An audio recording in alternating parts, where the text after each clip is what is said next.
ओम शांति। आज हम 9 अक्टूबर के साकार मधुर महावाक्य सुनेंगे। आज बाबा ने सार में कहा, मीठे बच्चे, मात पिता को फॉलो कर तख्त नशीन बनो। इसमें कोई तकलीफ नहीं, सिर्फ बाप को याद करो और पवित्र बनो। मात पिता को फॉलो कर तख्त नशीन बनो, इसमें कोई तकलीफ नहीं है। मम्मा बाबा को फॉलो करने में बाबा कहते कोई तकलीफ नहीं है, सिर्फ बाप को याद करो और पवित्र बनो। प्रश्न है, गरीब निवास बाप अपने बच्चों का भाग्य बनाने के लिए कौन सी राय देते हैं? उत्तर है, बच्चे, शिव बाबा को तुम्हारा कुछ नहीं चाहिए। तुम बल खाओ, पियो, पढ़ो, रिफ्रेश होकर चले जाओ। लेकिन चावल मुट्ठी का भी गायन है। 21 जन्मों के लिए साहूकार बनना है तो गरीब का 1 पैसा भी साहूकार के 100 रुपए के बराबर है। इसलिए बाप जब डायरेक्ट आते हैं तो अपना सब कुछ सफल कर लो। ये समय है अपना तन मन धन समय संकल्प श्वास शक्तियाँ सब सफल करने का।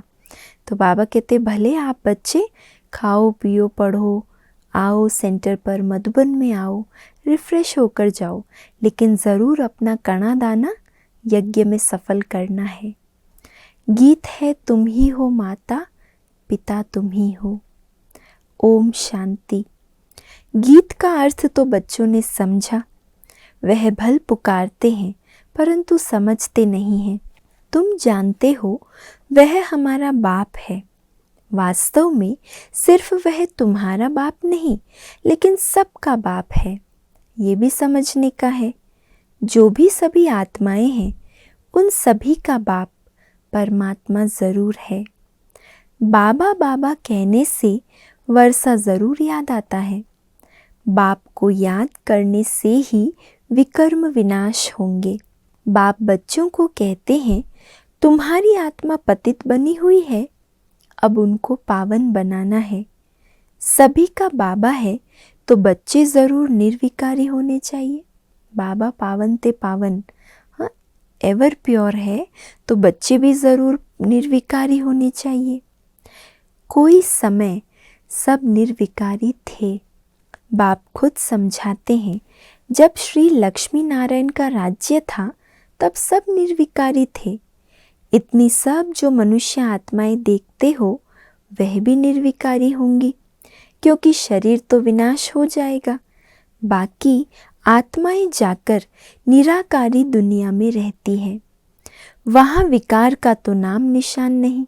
निराकारी दुनिया में तो शरीर ही नहीं है, आत्माएं रहती है तो विकार का कोई नाम निशान नहीं, शरीर ही नहीं है। तो हम ऐसी पावन दुनिया में थे, फिर हम सतयुग में भी पावन दुनिया में आकर पाठ बजाए तो बाबा फिर से हमें वही पवित्रता का गुण पक्का धारण करा रहे हैं। वहाँ से ही सब आत्माएं आती है इस दुनिया में पाठ बजाने। पहले पहले भारतवासी आते हैं। भारत में पहले पहले इन लक्ष्मी नारायण का राज्य था तो और सब धर्म वाले निराकारी दुनिया में थे। इस समय सब साकारी दुनिया में है। अभी बाप तुम बच्चों को निर्विकारी बनाते हैं। निर्विकारी देवी देवता बनाने के लिए जब तुम देवी देवता बन जाते हो तब तुम्हारे लिए ज़रूर नई दुनिया चाहिए। पुरानी दुनिया खत्म होनी चाहिए। शास्त्रों में महाभारत लड़ाई भी दिखाई हुई है, दिखाते हैं। बाकी 5 पांडव रहे, वो भी पहाड़ पर गल गए, कोई नहीं बचा। अच्छा, इतनी सब आत्माएं कहाँ गई? आत्मा तो विनाश को पाती नहीं, तो कहेंगे निराकारी निर्विकारी दुनिया में गई। बाप विकारी दुनिया से निराकारी निर्विकारी दुनिया में ले जाते हैं। तुम जानते हो बाप से तो ज़रूर वर्षा मिलना चाहिए। अभी दुख बढ़ गया है, इस समय हमको सुख शांति दोनों चाहिए। भगवान से सब मांगते हैं, हे भगवान हमको सुख दो, शांति दो। हर एक मनुष्य पुरुषार्थ करता ही है धन के लिए। पैसा है तो सुख है। तुमको बेहद का बाप तो बहुत पैसा देते हैं। कितना? अनगिनत। हाँ, अकी 4। बाबा कहते धनवान बन जाएंगे। तुम सतयुग में कितने धनवान थे, हीरे जवाहरों के महल थे। इतना बाबा आकर हमें साहूकार बना देते हैं। तुम बच्चे जानते हो हम बेहद के बाप से बेहद स्वर्ग का वर्षा लेने आए हैं। सारी दुनिया तो नहीं आएगी, बाप भारत में ही आते हैं। भारतवासी ही इस समय नरकवासी हैं, फिर स्वर्गवासी बाप बनाते हैं। भक्ति में दुख के कारण बाप को जन्म जन्मांतर याद किया है। हे परमपिता परमात्मा, हे कल्याणकारी दुख हरता सुख करता बाबा, उनको याद करते हैं तो ज़रूर वह आता भी होगा। ऐसे ही मुफ्त में थोड़े ही याद करते हैं, कुछ उनसे प्राप्ति हुई है, उन्होंने आकर हमें पावन बनाया है, तब तो याद करते हैं। बाबा कहते हैं ऐसे मुफ्त में मुझे कोई याद नहीं करते। समझते हैं भगवान बाप आकर भक्तों को फल देगा, सो तो सभी को देगा ना। बाबा तो सबका है ना। तुम जानते हो हम सुख धाम में जाएंगे, बाकी सब शांति धाम में जाएंगे। जब सुख धाम में है तो सुख शांति सारी सृष्टि पर रहता है। बाप का तो बच्चों पर लव रहता है ना, और फिर बच्चों का भी माँ बाप पर प्यार रहता है। यह भी गाते हैं तुम मात पिता, जिस्मानी मात पिता होते हुए भी गाते हैं तुम मात पिता हम बालक तेरे, तुम्हारी कृपा से सुख गनेरे। लौकिक माँ बाप के लिए तो ऐसे नहीं गाते हैं, भल वह भी बच्चों को संभालते हैं, मेहनत करते हैं, वर्षा देते हैं, सगाई कराते हैं, फिर भी सुख गनेरे पारलौकिक मात पिता ही देते हैं। अभी तुम हो ईश्वरीय धर्म के बच्चे, वह सब है आसुरी धर्म के बच्चे। सतयुग में कभी कोई धर्म के बच्चे नहीं करते हैं, वहाँ तो सुख ही सुख है, दुख का नाम निशान नहीं। बाप कहते हैं मैं आया हूँ 21 पीढ़ी के लिए तुमको स्वर्ग के सुख घनेरे देने। अभी तुम जानते हो बेहद के बाप से हम स्वर्ग के घनेरे सुख पा रहे हैं। यह दुख के बंधन सब खलास हो जाएंगे। इतना सुख घनेरा मिल जाएगा तो दुख के जो भी बंधन है बाबा कहते सब खलास हो जाएंगे। सतयुग में है सुख का संबंध, कलयुग में है दुख का बंधन। बाप सुख के संबंध में ले जाते हैं, उनको कहा ही जाता है दुख हरता सुख करता। बाप आकर बच्चों की सेवा करते हैं। बाप कहते हैं हम ओबीडिएंट सर्वेंट हैं। इतना ऊंचा बाप, इतनी ऊंची अथॉरिटी वाला, लेकिन बच्चों के आगे ओबीडिएंट सर्वेंट हूँ, ऐसे निर्माणता निरहंकारिता से बाबा हम बच्चों को कहते हैं। तुमने मुझे आधा कल्प याद किया है, हे बाबा आकर हमको सुख गनेरे दो। अब मैं आया हूँ देने, तो फिर श्रीमत पर चलना है।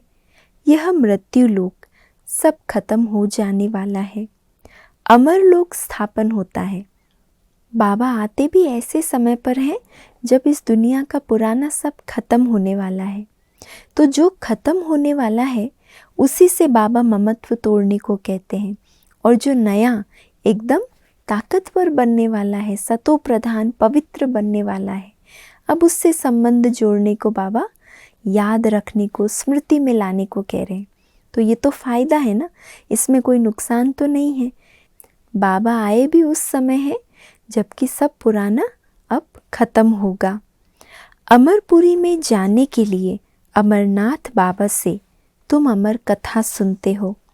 वहाँ तो कोई मरते नहीं, मुख से कभी ऐसे नहीं कहेंगे फलाना मर गया। आत्मा कहती है हम यह जड़ जड़ी भूत शरीर छोड़कर नया लेता हूँ। वो तो अच्छा हुआ ना, वहाँ कोई बीमारी आदि होती नहीं। मृत्युलोक का नाम नहीं। मैं आया हूँ तुमको अमरपुरी का मालिक बनाने। वहाँ जब तुम राज्य करेंगे तो मृत्युलोक का कुछ भी याद नहीं पड़ेगा। नीचे उतरते उतरते हम क्या बनेंगे वो भी मालूम नहीं रहता, नहीं तो सुख ही उड़ जाए। यहाँ तो तुमको सारा चक्र बुद्धि में रखना है। बरोबर स्वर्ग था, अब नर्क है, तब तो बाप को बुलाते हैं। तुम आत्माएं शांति धाम की रहने वाली हो, यहाँ आकर पार्ट बजाती हो। यहाँ से तुम संस्कार ले जाएंगे घर, फिर वहाँ से आकर नया शरीर धारण कर राज्य पाएंगे। अभी तुमको निराकारी, आकारी और साकारी दुनिया का समाचार सुनाते हैं। सतयुग में थोड़े ही ये पता पड़ेगा, वहाँ तो सिर्फ राज्य करेंगे। ड्रामा को अभी तुम जानते हो, तुम्हारी आत्मा जानती है। सतयुग के लिए हम पुरुषार्थ कर रहे हैं। स्वर्ग में चलने लायक ज़रूर बनेंगे, अपना भी कल्याण और दूसरों का भी कल्याण करेंगे। फिर उन्हों की आशीर्वाद तुम्हारे सिर पर आती रहेगी। तुम्हारा प्लान देखो कैसा है। इस समय सभी का अपना अपना प्लान है। बाप का भी प्लान है। वो लोग डैम्स आदि बनाते हैं तो बिजली आदि पर कितने करोड़ों रुपए खर्च करते हैं। बाप समझाते हैं अब वह सब है आसुरी प्लान, हमारा है ईश्वरीय प्लान। अब किसका प्लान विजय को पाएगा, वो तो आपस में ही लड़ पड़ेंगे। सभी का प्लान मिट्टी में मिल जाएगा। कितना भी बड़े बड़े प्लान्स बना ले, बाबा कहते किसी का प्लान काम नहीं आने वाला सिवाय ईश्वरीय प्लानिंग के। वो कोई स्वर्ग की स्थापना तो नहीं करते हैं, वो जो कुछ करते हैं दुख के लिए। बाप का तो प्लान है स्वर्ग बनाने का। नर्कवासी मनुष्य, बाबा बहुत रमणीक बात कह रहे, नर्कवासी मनुष्य नर्क में ही रहने के लिए प्लान बनाते हैं, है ना। कितनी रमणीक बात। वो कोशिश करते हैं हम इसी नर्क में रहें, इसी नर्क में रहने के लिए साधन सुविधाएं बटोरते रहेंगे, बनाते रहेंगे, नया नया इन्वेंशन करते रहेंगे। तो नर्कवासी मनुष्य नर्क में ही रहने के प्लान बनाते हैं। बाबा का प्लान स्वर्ग बनाने का चल रहा है, तो तुमको कितनी ना खुशी होनी चाहिए। गाते भी हो, तुम्हारी कृपा से सुख गनेरे, वह तो पुरुषार्थ कर लेना है ना। बाप कहते हैं जो चाहिए सो लो, खुला भंडार है दाता का, जो चाहिए सो लो। चाहे विश्व के मालिक राजा रानी बनो, चाहे फिर चाहे फिर दास दासी बनो। जितना पुरुषार्थ करेंगे, बाप सिर्फ कहते हैं एक तो पवित्र बनो और हर एक को बाप का परिचय देते रहो। अलफ को याद करो तो बेबादशाही तुम्हारी। बाप को याद करने में ही माया बहुत विघ्न डालती है, बुद्धि योग तोड़ देती है। बाप कहते हैं जितना मुझे याद करेंगे तो पाप भी भस्म होंगे और उच्च पद भी पाएंगे। इसलिए भारत का प्राचीन युग मशहूर है। बाप को लिबरेटर भी कहते हैं। 21 जन्म के लिए बाप तुम्हें दुख से लिबरेट करते हैं। भारतवासी सुख धाम में होंगे, बाकी सब शांति धाम में होंगे। निराकारी दुनिया और साकारी दुनिया का प्लान दिखाने से झट समझ जाएंगे। और धर्म वाले स्वर्ग में आ न सके, स्वर्ग में तो है ही देवी देवताएं। यह ड्रामा की नॉलेज बाप के सिवाय कोई समझा न सके। बच्चे आते ही हैं बाप से वर्षा लेने। सुख घनेरे तो है ही सतयुग में। जो बाबा सुख देते हैं वो तो सतयुग के सुख हैं। बाद में रावण राज्य होता है, उसमें होते हैं दुख घनेरे।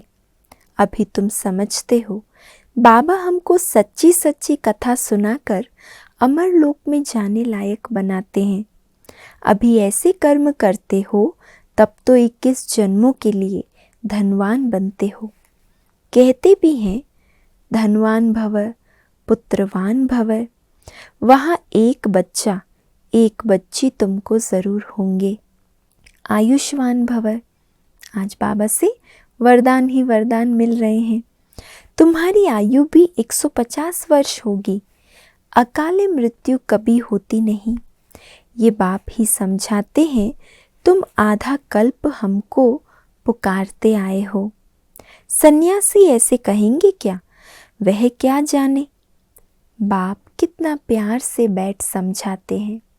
ज्ञान की गहरी गहरी बातें कितना प्यार से, रमणीकता से, सहज करके हमें सुनाते हैं। बच्चे, ये एक जन्म अगर पावन बनेंगे तो 21 जन्म पावन दुनिया के मालिक बनेंगे। पवित्रता में तो सुख है ना। तुम पवित्र दैवी धर्म वाले थे, अब अपवित्र बन दुख में आए हो। स्वर्ग में निर्विकारी थे, अभी विकारी बनने से नरक में दुखी हुए हो। बाप तो पुरुषार्थ कराएंगे ना। कैसे ना कैसे बाबा का तो कर्तव्य ही है और बाबा पूरी उसके लिए कोशिश करते हैं कि कैसे भी करके बच्चे पुरुषार्थ करें। स्वर्ग के महाराजा महारानी बनो। तुम्हारे बाबा मम्मा बनते हैं ना, तो तुम भी पुरुषार्थ करो। इसमें मूंझने की कोई बात ही नहीं। बाप तो किसको पाँव पड़ने भी नहीं देते। बाप समझाते हैं, हमने तुमको सोने हीरे के महल दिए, स्वर्ग का मालिक बनाया। फिर आधा कल्प तुम भक्ति मार्ग में माथा घिसाते आए, पैसा भी देते आए। वह सोने हीरे के महल सब कहाँ गए? सब कुछ गंवा दिया। टिप्पण घिसाते, माथा टिकाते, मंदिर बनाते, पूजा पाठ करते, सब गंवा दिया। तुम स्वर्ग से उतरते उतरते नरक में आकर पड़े हो। अब तुमको फिर स्वर्ग में ले जाता हूँ। तुमको कोई तकलीफ नहीं देता हूँ। सिर्फ मुझे याद करो और पवित्र बनो। बस इतना ही बाबा चाहते हैं कि हम एक बाबा को याद करें और पवित्र जीवन जिएं। भले एक पैसा भी ना दो। देखो बाबा क्या कह रहे, भले एक पैसा भी ना दो, खाओ पियो पढ़ो, रिफ्रेश हो चले जाओ। बाबा तो सिर्फ पढ़ाते हैं, पढ़ाई का पैसा कुछ नहीं लेते हैं। इस पढ़ाई का कोई फीस बाबा ने कभी नहीं पूछा है। लेकिन बाबा जो सफल करने के लिए कहते हैं, ये हम 21 जन्मों के लिए जमा करने की युक्ति बाबा बताते हैं कि अगर इस अंतिम जन्म में सब कुछ सफल नहीं किया तो फिर कभी भी सफल हो नहीं पाएगा। और ये समय ऐसा है जब सब खत्म ही होने वाला है, तो खत्म होने के पहले ही सब सफल करो। कहते हैं बाबा हम देंगे ज़रूर, नहीं तो वहाँ महल आदि कैसे मिलेंगे।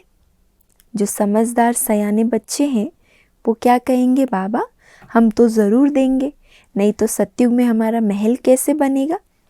भक्ति मार्ग में भी तुम ईश्वर अर्थ दान गरीबों को देते थे, फल भी ईश्वर देगा, गरीब थोड़े ही देगा, परंतु वह मिलता है एक जन्म के लिए। अब तो बाबा आप डायरेक्ट आए हो, हम यह थोड़े पैसे देते हैं, आप हमको 21 जन्म के लिए स्वर्ग में देना। बाबा हमसे नहीं लेता है, लेकिन हम ईश्वरीय बैंक में जमा करते हैं 21 जन्म प्राप्ति करने के लिए। बाप सबको साहूकार बना देते हैं। पैसे देते हो तो तुम्हारे ही रहने के लिए मकान आदि बनाते हैं, नहीं तो ये सब कैसे बनेंगे।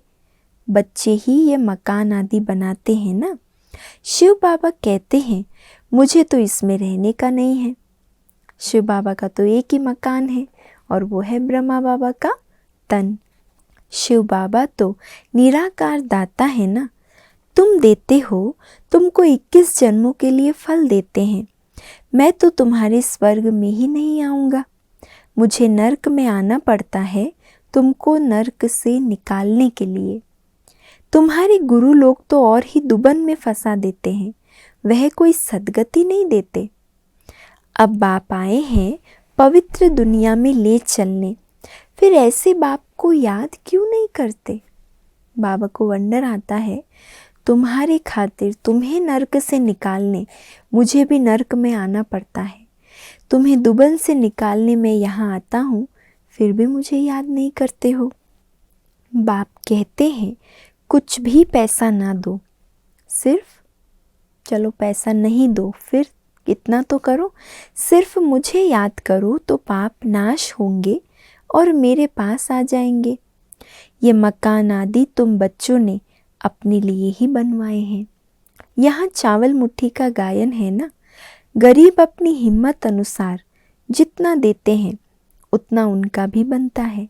जितना साहूकार का पद उतना गरीब का, दोनों का एक हो जाता है। गरीब के पास है ही 100 रुपया, उनसे 1 रुपया दे। साहूकार को बहुत है तो वह 100 दे, दोनों का एक ही फल होगा। इसलिए बाप को गरीब निवास कहा जाता है। सबसे गरीब है भारत, उनको ही मैं आकर साहूकार बनाता हूँ। जो सबसे गरीब बनता है उनको ही सबसे ज़्यादा साहूकार बाबा बनाते हैं। गरीब को ही दान दिया जाता है ना, कितना क्लियर कर बाबा समझाते हैं। बच्चे, अब मौत सामने खड़ा है, जल्दी जल्दी करो, याद की रफ्तार बढ़ाओ। जो याद की स्पीड कुछ समय पहले थी, कुछ महीनों कुछ सालों पहले, आज भी वही स्पीड है, तो हम समय पर कैसे पहुँचेंगे। रफ्तार को बाबा कहते बढ़ाओ। बाबा कहा और बुद्धि बाबा से जुड़ जाए, इतनी फास्ट हमारी स्पीड हो। मोस्ट स्वीट बाबा को जितना याद करेंगे उतना वर्षा मिलेगा, तुम बहुत धनवान बनेंगे। बाबा तुमको ऐसा नहीं कहते हैं कि माथा टेको, मेले मलाखड़े में जाओ, नहीं, घर बैठे बाप और वर्षे को याद करो। बस बाप है बिंदी, उनको परम पिता परमात्मा कहा जाता है। सुप्रीम सोल सबसे ऊंचे ते ऊंच है। बाप कहते हैं मैं भी बिंदी हूँ, तुम भी बिंदी हो। सिर्फ भक्ति मार्ग के लिए मेरा बड़ा रूप बनाकर रखा है। क्या कर दिया भक्ति मार्ग में? मेरे बिंदु स्वरूप को बड़ा रूप बना दिया। नहीं तो बिंदी की पूजा कैसे करे? उनको कहते भी हैं शिव बाबा। किसने कहा? अभी तुम कहते हो कि शिव बाबा हमें वर्षा दे रहे हैं। वंडर है ना, 84 का चक्र फिरता रहता है। अनेक बार तुमने वर्षा लिया है और लेते ही रहेंगे। कितना अच्छी रीति बाप बैठ समझाते हैं। बाबा वर्षा दे रहे हैं, हर कल्प कल्प देते ही रहेंगे। अच्छा, मीठे मीठे सिकी लधे बच्चों प्रति माता पिता बाप दादा का याद प्यार और गुड मॉर्निंग। रूहानी बाप की रूहानी बच्चों को नमस्ते, और हम सब रूहानी बच्चों की रूहानी माता पिता बाप दादा को याद प्यार, गुड मॉर्निंग और नमस्ते। धारणा के लिए आज का मुख्य सार है, पहला है मौत सामने खड़ा है, इसलिए अब याद की रफ्तार को बढ़ाना है। सत्युगी दुनिया में ऊंच पद पाने का पूरा पुरुषार्थ करना है। दूसरा है अपना और दूसरों का कल्याण कर आशीर्वाद लेनी है। पवित्र दुनिया में चलने के लिए पवित्र ज़रूर बनना है। आज का वरदान है नए जीवन की स्मृति से कर्मेंद्रियों पर विजय प्राप्त करने वाले मरजीवा भव। नए जीवन की स्मृति से कर्मेंद्रियों पर विजय प्राप्त करने वाले मरजीवा भव। जो बच्चे पूरा मरजीवा बन गए उन्हें कर्मेंद्रियों की आकर्षण हो नहीं सकती। मरजीवा बने अर्थात सब तरफ से मर चुके, पुरानी आयु समाप्त हुई। जब नया जन्म हुआ तो नए जन्म नए जीवन में कर्मेंद्रियों के वश हो कैसे सकते? क्योंकि बाबा ने क्या परिभाषा बताई? मरजीवा अर्थात सब तरफ से मर चुके, पुरानी आयु भी समाप्त, तो फिर नए जीवन में नए जन्म में कर्मेंद्रियों के वश कैसे हो सकते? ब्रह्मा कुमार कुमारी के नए जीवन में कर्मेंद्रियों के वश होना क्या चीज़ होती है, इस नॉलेज से भी परे, इसकी नॉलेज की भी अविद्या हो जाए कि कर्मेंद्रियों के वश होना क्या होता है, ये उनको पता ही नहीं है। शूद्रपन का जरा भी श्वास अर्थात संस्कार कहाँ अटका हुआ ना हो। कितना गहरा वरदान, कितना पावरफुल वरदान आज बाबा ने दिया। तो हम भी ऐसे नए जन्म, नए जीवन की स्मृति से मरजीवा बने। स्लोगन है, अमृत वेले दिल में परमात्मा स्नेह को समा लो तो और कोई स्नेह आकर्षित नहीं कर सकता। अमृत वेले दिल में परमात्मा स्नेह को समा लो तो और कोई स्नेह आकर्षित नहीं कर सकता। और आज का व्यक्त इशारा है, जो निरंतर तपस्वी हैं उनके मस्तक अर्थात बुद्धि की स्मृति व दृष्टि से सिवाय आत्मिक स्वरूप के और कुछ भी दिखाई नहीं देगा। किसी भी संस्कार व स्वभाव वाली आत्मा उनके पुरुषार्थ में परीक्षा के निमित्त बनी हुई हो, लेकिन हर आत्मा के प्रति सेवा अर्थात कल्याण का संकल्प व भावना ही रहेगी। यह है तपस्वी आत्मा का तपस्वी स्वरूप। चाहे किसी भी प्रकार के संस्कार, स्वभाव व परीक्षा के निमित्त आत्मा हो, तो भी उनके प्रति सेवा और कल्याण का संकल्प और भावना रहेगी। दूसरी भावनाएं उत्पन्न नहीं हो सकती। अच्छा, ओम शांति।